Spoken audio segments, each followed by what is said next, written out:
പുളിയാണ്. ഞാനിപ്പോൾ ഇവിടെ എടുക്കുന്നത് കുടംപുളിയാണ്.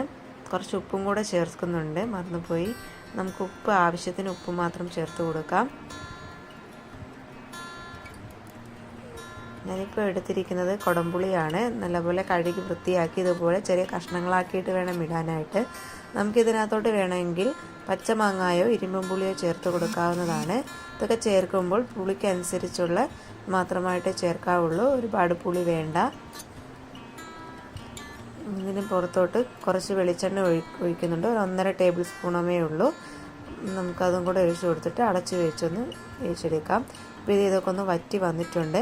പിന്നെ പ്രത്യേകം ശ്രദ്ധിക്കണം, മീഡിയം ഫ്ലെയിമിൽ വേണം നമ്മളിതൊന്ന് വേവിച്ചെടുക്കാനായിട്ട്. തീ കൂട്ടി വെച്ചാൽ അടുക്കി പിടിക്കാനുള്ള സാധ്യതയുണ്ട്. അപ്പോൾ എല്ലാവരും ഇതൊന്ന് ട്രൈ ചെയ്ത് നോക്കുമെന്ന് വിശ്വസിക്കുന്നു. നിങ്ങൾക്ക് എൻ്റെ ചാനൽ ഇഷ്ടമാവുകയാണെങ്കിൽ ഇതൊന്ന് സബ്സ്ക്രൈബ് ചെയ്യാനും മറക്കല്ലേ. താങ്ക്